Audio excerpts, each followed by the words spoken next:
आज के इस एक्सप्लेनर में हम एक ऐसे विषय पर बात करने वाले हैं जो जितना दिल दहला देने वाला है उतना ही सोचने पर मजबूर करने वाला भी।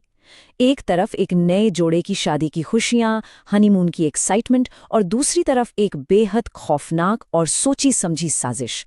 ये विरोधाभास हमें ये सोचने पर मजबूर कर देता है कि आखिर जीवन साथी चुनने की प्रक्रिया में हम वैज्ञानिक और मनोवैज्ञानिक स्तर पर कहाँ इतनी बड़ी गलती कर बैठते हैं। जरा सोचिए, एक शादी जिसे हुए अभी मुश्किल से 9 दिन ही बीते हों, वो पहाड़ों के बीच एक सोची समझी हत्या में कैसे बदल सकती है। जिस रिश्ते की शुरुआत एक बहुत ही खूबसूरत सफर से होनी चाहिए थी, उसका अंत इतनी दुखद और हिंसक साजिश के रूप में आखिर कैसे हो गया। ये एक ऐसा सवाल है जो हम सभी को अंदर तक झकझोर देता है, और आज हम इसी की गहराई में जाने वाले हैं। चलिए इस पूरी मेघालय की घटना को सिलसिलेवार तरीके से समझते हैं। 11 मई 2025 को 29 साल के राजा और 24 साल की सोनम की शादी होती है। सब कुछ नॉर्मल लग रहा था। 20 मई को ये नया जोड़ा हनीमून के लिए मेघालय रवाना होता है, लेकिन 22 मई को इस असली खौफनाक साजिश की शुरुआत होती है जब वे नोंगरिया ट्रैक पर जाते हैं। अब ध्यान देने वाली बात यह है कि ये कोई आम रास्ता नहीं है। इसमें 3000 सीढ़ियां हैं और ये घने जंगलों से घिरा है। हैरानी की बात तो ये थी कि उन्होंने सिर्फ जाने के लिए गाइड लिया था, वापस आने के लिए नहीं, और उनके साथ 3 बिल्कुल अनजान लोग भी थे। अंत में 2 जून को राजा का शव एक गहरी खाई में मिलता है। बाद में जब खुलासे हुए तो पता चला कि ये 20 लाख रुपए की सुपारी देकर रची गई एक खौफनाक हत्या थी, जिसे सोनम ने अपने प्रेमी के साथ मिलकर अंजाम दिया था। अब सबसे ज्यादा हैरान करने वाली बात क्या है पता है? खतरे की घंटियां लगातार बज रही थीं। ये 5 बहुत ही स्पष्ट रेड फ्लैग्स थे जिन्हें पूरी तरह इग्नोर कर दिया गया। शादी से पहले सोनम अक्सर राजा से बात करने से बचती थीं। परिवारों ने आपसी समझ यानी कंपैटिबिलिटी से ज्यादा जाति और बिरादरी को महत्व दिया। शादी के तुरंत बाद बिना किसी से चर्चा किए सोनम ने खुद ही हनीमून की फ्लाइट बुक कर ली। और सबसे चौंकाने वाली बात, उसने सिर्फ जाने का टिकट लिया था, वापसी का नहीं। यहाँ तक कि उसने अपनी माँ को साफ चेतावनी दी थी कि दबाव में वो शादी तो कर रही है, लेकिन आगे राजा का जो हाल होगा वो देखा नहीं जाएगा। सोचिए, इतने गंभीर संकेतों को दोनों परिवारों ने पूरी तरह से नजरअंदाज कर दिया।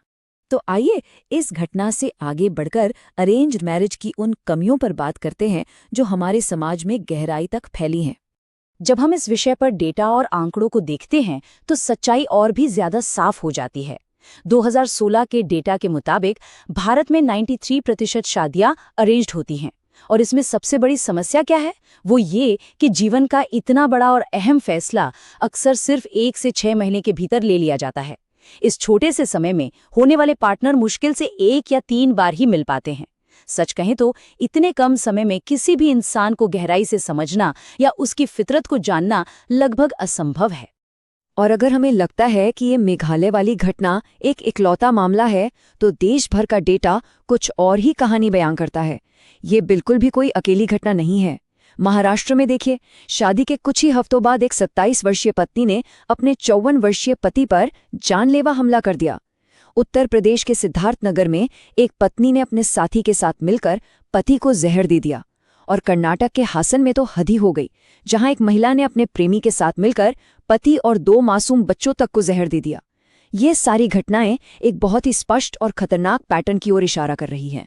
इस खतरनाक पैटर्न की जड़ें हमारे सामाजिक दबाव में छिपी हैं। 2012 के लैंसेट सर्वे का ये आंकड़ा बड़े ध्यान से सुनिएगा। 40% महिलाओं की इच्छाएं जीवनसाथी चुनने में मायने ही नहीं रखती। जब समाज आपसी समझ और व्यक्तिगत पसंद की जगह सिर्फ जाति, परिवार के रुतबे और सामाजिक दबाव को प्राथमिकता देता है, तो उस रिश्ते की नींव शुरुआत से ही खोखली हो जाती है। बिना इच्छा के जबरदस्ती थोपे गए ये रिश्ते अक्सर कितने विनाशकारी साबित हो सकते हैं, ये हम देख ही रहे हैं। तो चलिए आगे बढ़ते हैं और समझते हैं कि इन रेड फ्लैग्स की पहचान कैसे की जाए और सही साथी चुनने का वैज्ञानिक तरीका क्या है। इस सबसे बचने का सबसे कारगर तरीका क्या है? विज्ञान का मानना है कि किसी भी इंसान के असली इरादों को समझने के लिए कम से कम 1 से 3 साल का समय जरूर लेना चाहिए। जल्दबाजी करना हमेशा भारी पड़ता है। किसी भी इंसान के कोर वैल्यूज या मूल सिद्धांत बिल्कुल उसके मनोवैज्ञानिक डीएनए की तरह होते हैं। उसके दिमाग और चरित्र का असली ब्लूप्रिंट, कोई सच बोल रहा है या नहीं, उसकी नैतिकता क्या है, ये उसके शब्दों से नहीं बल्कि उसके व्यवहार से पता चलता है। क्योंकि देखिए, कुछ समय के लिए तो कोई भी अपना असली रूप छिपा सकता है, लेकिन लंबे समय में उसका व्यवहार हमेशा सच्चाई सामने ला ही देता है। कुछ ऐसे प्रमुख रेड फ्लैग्स हैं जिन्हें किसी भी हाल में नजरअंदाज नहीं करना चाहिए। पहला, अगर सामने वाले का पूरा फोकस सिर्फ आपके पैसों और संपत्ति पर है। दूसरा, उनका स्वभाव बहुत ज्यादा आक्रामक और जिद्दी है, जो बातों को सुलझाने के बजाय बेवजह बढ़ाते हैं। तीसरा, बातें छिपाना और झूठ बोलने की आदत। चौथा, अगर वो अपने फैसले खुद नहीं ले पाते और पूरी तरह से अपने परिवार की कठपुतली बने हुए हैं। पांचवां, उनके परिवार का कोई पुराना विवादित या कानूनी इतिहास होना। और छठा, संपत्ति या आर्थिक मामलों को लेकर किसी भी तरह की स्पष्टता रखने से साफ इनकार कर देना। इन संकेतों को अनदेखा करना भविष्य में एक बहुत ही टॉक्सिक स्थिति को जन्म दे सकता है।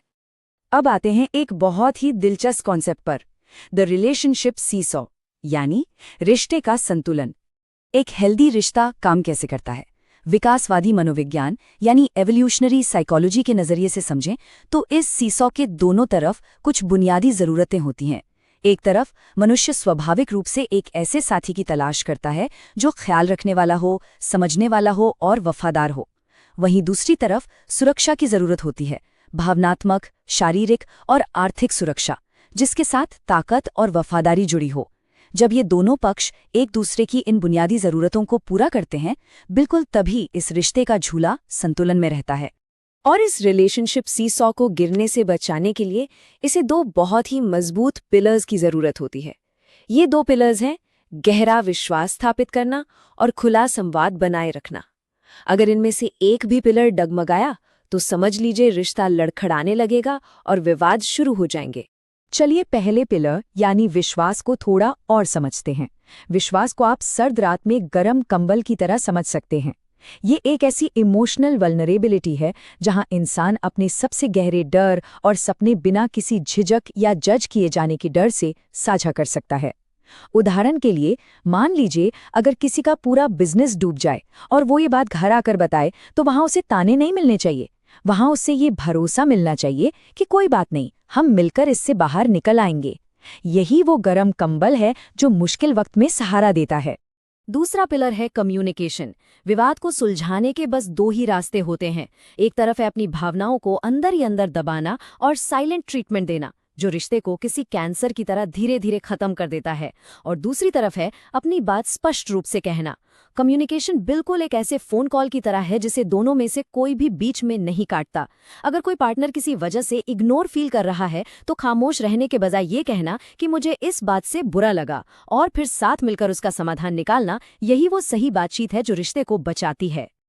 तो चलिए अब बढ़ते हैं अपने आखिरी और सबसे जरूरी खंड की तरफ, द अल्टीमेट प्रोटेक्शन यानी जीवन का उद्देश्य खोजना।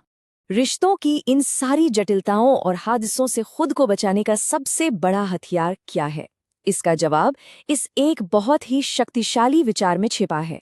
अपने उद्देश्य के प्रति जुनूनी व्यक्ति खतरनाक होता है, क्योंकि उसे उसके अपने दृष्टिकोण के अलावा और कोई चीज हिला नहीं सकती। जब जीवन में कोई ठोस मकसद होता है तो वो एक मजबूत लंगर की तरह काम करता है, जो आपको बाहरी तूफानों से सुरक्षित रखता है। लेकिन ये उद्देश्य हमें बचाता कैसे है? इसके 3 मुख्य कारण हैं। पहला, जब जिंदगी में एक बड़ा लक्ष्य होता है तो शादी करने की कोई हताश जल्दबाजी नहीं होती। दूसरा, ये हमारे जीवन में कई सारे अच्छे विकल्प और मौके पैदा करता है। और तीसरा, ये एक स्वतंत्र खुशी देता है। मतलब आपकी खुशी सिर्फ इस बात पर निर्भर नहीं रहती कि आप किसी रिश्ते में हैं या नहीं। और बिल्कुल इसी वजह से एक शांत और तार्किक दिमाग के साथ सही पार्टनर का चुनाव करना बहुत आसान हो जाता है। और अब इस एक्सप्लेनर के अंत में हमें खुद से एक बहुत ही महत्वपूर्ण सवाल पूछना चाहिए। आज के इस दौर में वो कौन सा मुख्य उद्देश्य है जो हमारी जिंदगी को एक आधार दे रहा है? किसी रिश्ते से परे हटकर वो क्या चीज है जो हमारी जिंदगी को सही मायने देती है?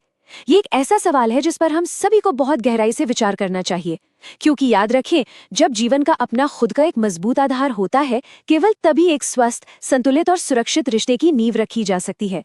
इसी विचार के साथ हम आज की ये चर्चा यहीं समाप्त करते हैं। इस पर सोचिएगा जरूर।